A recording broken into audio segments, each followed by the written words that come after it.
Arthur Lira, em certa medida, personifica o congressista médio.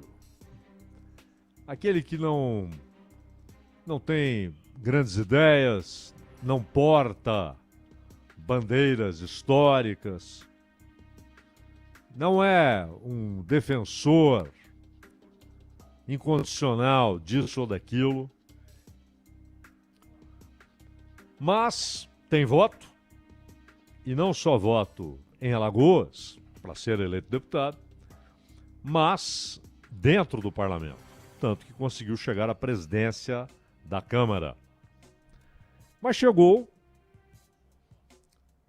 à sua maneira, ou seja, ele não estava ali como parlamentar antes da presidência para ser o portador dessa ou daquela ideia, dessa ou daquela ideologia, desse ou daquele princípio. Não. Essa nunca foi a música tocada pelo Arthur Lira. O que ele pretende sempre, além de ser eleito de 4 em 4 anos, é ter poder dentro do parlamento. E a maneira eficaz de ter poder dentro do parlamento é ter poder sobre emendas parlamentares,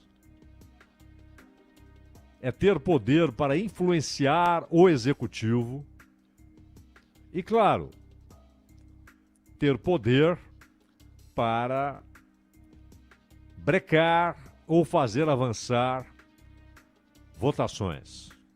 E tanto o presidente da Câmara quanto o presidente do Senado têm esse poder. Quando não querem, a coisa não anda. Quando querem, tudo se acelera. As tramitações acontecem. Às vezes até atropelando regimentos internos. Regimento da Câmara, regimento do Senado. Muitas vezes são atropelados pela presidência quando decide acelerar a apreciação de um projeto, não porque consideram o projeto importantíssimo, mas pelo efeito político da votação daquele projeto e para afirmar o poder, principalmente perante os outros poderes, o executivo e o judiciário. E este jogo, Arthur Lira sabe jogar. Sabe jogar. E diferentemente do Rodrigo Maia, ele aprendeu parte do jogo com o Eduardo Cunha. Principalmente a capacidade de circular entre os partidos. Então, festa do PCdoB, estava lá o Rodrigo Maia. Festa do Republicanos, estava lá o Rodrigo Maia. Se dava bem com as lideranças partidárias.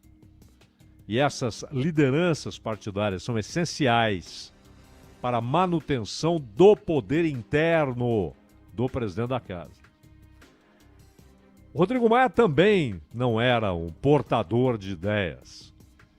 Não era alguém que foi ao parlamento carregando bandeiras específicas. Pelo contrário, mudou diversas vezes sua posição política e até sua inclinação ideológica, dependendo do jogo político. Assim como Arthur Lira. Aconteceu no governo Bolsonaro, em determinado momento, aconteceu uma mudança radical no governo e na relação do governo Bolsonaro com o parlamento. Foi quando o Bolsonaro precisava urgentemente de votos e precisava ficar ou sentir-se protegido dentro do parlamento contra riscos de impeachment, etc. E, de certa maneira, também para fortalecer sua posição naqueles embates intermináveis, dioturnos com o Supremo. Diuturnamente, esse embate era alimentado e, em certo momento, principalmente quando Maia e Alcolumbre estavam no comando de Câmara e Senado, o Bolsonaro percebia que as dificuldades no parlamento seriam muito grandes. Então, o mesmo Bolsonaro, que lá no começo do mandato dizia que o Centrão era a grande mazela nacional e que com ele não tinha esse papo de Centrão mandar no governo, ele não apenas cedeu o poder ao Centrão, quando se viu nessa situação, como disse que ele sempre foi centrão na sua carreira política. Mas lá no começo, não apenas o Bolsonaro, mas o Augusto Heleno chegou a fazer uma paráfrase do samba, né? Dizendo, se gritar pega centrão e tal. Depois, houve a conversão ao centrão. E o Bolsonaro colocou na Casa Civil um aliadíssimo do Arthur Lira, o Ciro Nogueira. Casa Civil já significa poder, porque os outros ministros têm reuniões constantemente com o chefe da Casa Civil. Muitas e muitas vezes, com exceção de alguns ministros, ninguém chega ao presidente e ninguém leva uma ideia ao presidente sem passar pela Casa Civil. Hoje é o Rui Costa. E, de cara, o Arthur Lira passou a ter esse aliadíssimo dentro do governo, o Ciro Nogueira. Mas o Ciro Nogueira, além do poder que é natural na Casa Civil, pela maneira como se compõe o governo no Brasil, e você pega hoje, por exemplo, com exceção de alguns ministros, o Haddad, talvez a Simone Tebet, o Alckmin, obviamente, né, porque é vice-presidente, mas a grande maioria, mais de 30 ministros, se dirigem ao Rui Costa. Então a Casa Civil tem muito poder. Só que o Ciro Nogueira ganhou um poder adicional imenso. Ele passou a dirigir a execução orçamentária. Tomou essa função do Paulo Guedes. Isso deu ao Centrão, não só ao PP, mas ao Centrão, a esse colegiado informal, sem estatuto jurídico, de partidos, que talvez até formalize essa união numa espécie de federação. Há essa ideia, ela caminha, com obstáculos, mas caminha. Deu um poder imenso. Imenso. A Arthur Lira e a Ciro Nogueira. Além daquele mecanismo emendas de relator, que depois foi declarado inconstitucional pelo Supremo. E era, de fato, inconstitucional, porque não atendia exigências da Constituição, de transparência, de publicidade, de possibilidade de fiscalização. Era inconstitucional. O Supremo acertou nessa. Claro que já em 2023 desenvolveram mecanismos semelhantes com outro nome, mudanças superficiais. Mas o poder naquele momento era imenso. E Arthur Lira não quer perder esse poder. Não apenas de direcionar emendas, mas de direcionar execução orçamentária dos ministérios. Por isso a briga pelo Ministério da Saúde. Por isso houve aquela pressão que em certo momento o Centrão acreditou daria resultado pelo Ministério da Saúde. Mas conseguiram trocar a Ana Moser por alguém do Centrão, conseguiram trocar a presidente da Caixa por alguém do Centrão.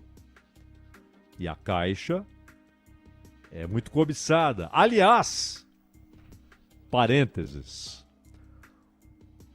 o governo precisa responder a esse processo aí de privatização das loterias da Caixa. Porque o Supremo, em certo momento, chegou à conclusão, discutível, hein? Que subsidiária,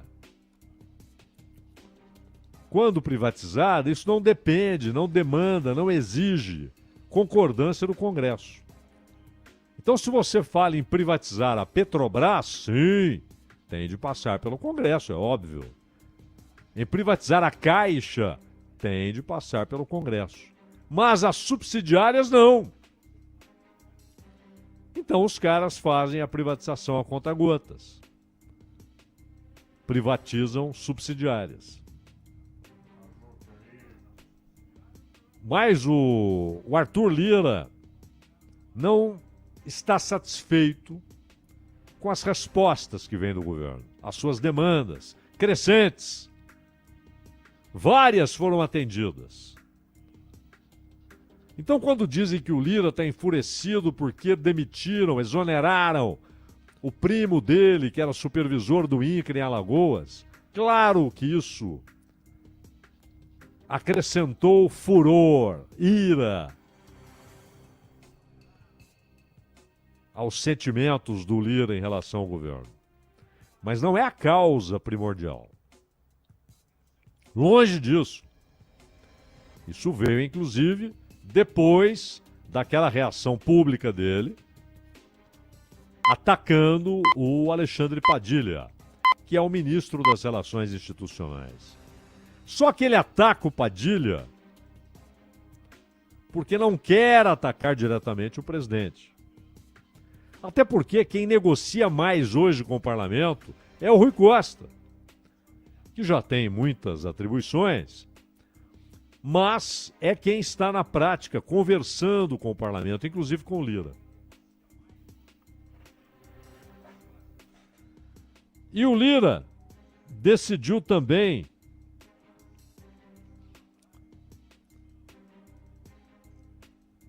ir para cima do Supremo. Foi para cima do Supremo, abraçou a ideia de uma PEC que mude a legislação e o princípio constitucional a respeito de foro privilegiado. Os caras querem pular fora do Supremo. Não querem ser julgados no Supremo. O que antes o parlamento amava, que era ter o foro por prerrogativa de função, que era saber que, como parlamentares, não seriam tocados por primeira instância, segunda instância, e para congressistas federais, nem pelo STJ, só o Supremo, de repente virou um problema. Porque o Supremo passou a mexer com essas causas, a receber essas ações, a aceitar denúncias. E no Supremo não há recurso, a não ser dentro do próprio Supremo. Você não tem uma outra instância. Você não pode arrastar aquilo por anos até a prescrição de um eventual crime. Então eles querem agora ir para a primeira instância. E ao mesmo tempo querem que batidas da Polícia Federal em gabinetes só possam ocorrer com autorização prévia da presidência, da Câmara ou do Senado. Isso é um absurdo. Porque se a polícia, com ordem judicial, sem ordem judicial não pode, mas com ordem judicial, vai saber se determinado documento está naquele computador, naquela gaveta, é óbvio que se houver aviso prévio, porque para haver autorização tem de haver um aviso prévio, um pedido, que pode até ser negado. Mas se for aprovado, haverá um tempo imenso para que aquilo que é procurado desapareça. Qual é a ideia? Transformar gabinetes de parlamentares em esconderijos? A prova de batidas policiais? Ou locais intocáveis? Por quê? Os representados não têm o privilégio que os parlamentares, os representantes, querem ter. E aí é o festival de PECs. Vamos colocar isso na Constituição. E vão colocando coisa na Constituição que não tem nada a ver com a Constituição. Mas vão colocando para dificultar que aquilo seja derrubado pelo Supremo. Que o Supremo considera aquilo inconstitucional. Então dizem, façamos PECs.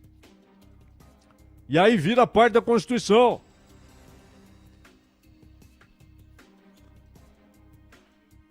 É terrível. A Constituição vai ficando descaracterizada. Uma colcha ali de N retalhos, inclusive contraditórios entre si, antagônicos muitas vezes entre si. Você passa a ter um artigo da Constituição que depois de emendado, ele contraria outros trechos do texto constitucional. Então a investida contra o Supremo e contra o governo, irritado por todas essas coisas, o Lira diz que vai liberar a CPI. Sempre aquele papo. Não. É minha obrigação. É minha obrigação. Atendidas as exigências para a formação de uma comissão parlamentar de inquérito, não tenho alternativa. Tenho de liberar. Na prática não é assim. Há pedidos ali que já estão amarelados. E hoje são 8 pedidos de CPIs. E o Lira poderá definir quais 5 serão atendidos. Porque há esse limite de 5 CPIs funcionando ao mesmo tempo. E aí? Qual o critério? Deixo essas 3 de fora e aciono essas 5. O critério é o que incomodará mais o governo. E decidiu também acelerar a tramitação de um projeto que criminaliza movimentos sociais. Aliás, na semana que vem, é que estamos esperando algumas posições de alguns movimentos, se Deus quiser, falaremos sobre isso. E principalmente sobre o embate entre uma parte do Congresso e o movimento dos trabalhadores sem terra.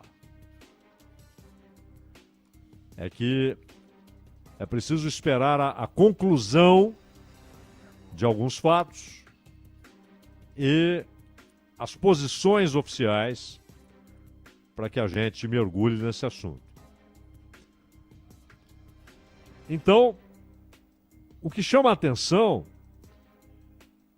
é que posições são tomadas não porque aquele projeto é visto pelo presidente da Câmara como importante para o país, bom para o país. Ele pode refutá-lo ou apoiá-lo, dependendo de qual movimento ele considera politicamente interessante. Há gente ali que defende o projeto porque é reacionário mesmo e quer aquele projeto. Aliás, muita gente fala, esse é um congresso com muitos conservadores. Não. Não é um congresso com muitos conservadores. Conservadores você conta nos dedos, se é que há, para que os 5 dedos de uma das mãos sejam utilizados na contagem. O que há é um grande número de reacionários. E há uma diferença enorme. Inclusive, há antagonismos incontornáveis entre o conservadorismo e os reacionários. Há diferenças conceituais incontornáveis. O que há no Congresso hoje é um grande número de reacionários. Mas o Lira, ele nem se preocupa muito com o exato teor daquele projeto. Ele vê a conveniência de refutá-lo ou de apoiá-lo, conveniência política, pessoal. E isso, muitas vezes, é o normal no Congresso. É por isso que muitas e muitas vezes projetos são aprovados não porque haja número suficiente de parlamentares que gostam daquele projeto, mas porque o cara recebeu uma verba, então ele apoia. Ele não quer saber se o projeto é bom, ele pode até considerar ruim, mas ele recebeu a verba, ele apoia. O outro projeto, em outro momento da história, ele pode considerar péssimo, mas ele aprova. Em outro momento, ele pode considerar um projeto ótimo, mas ele vota contra, porque ele não foi atendido em algumas reivindicações. Não é uma posição conceitual, isso é bom para o país ou é ruim para o país. Não. Isso é bom ou é ruim para o governo, e eu, neste momento, quero votar com o governo ou quero votar contra o governo, independentemente da qualidade, do teor daquele projeto, do que ele provocará na sociedade brasileira. Isso não é representante, a não ser de si mesmo. A não ser de si mesmo. E ontem o Alexandre de Moraes foi lá. Ele participou de uma sessão no Senado,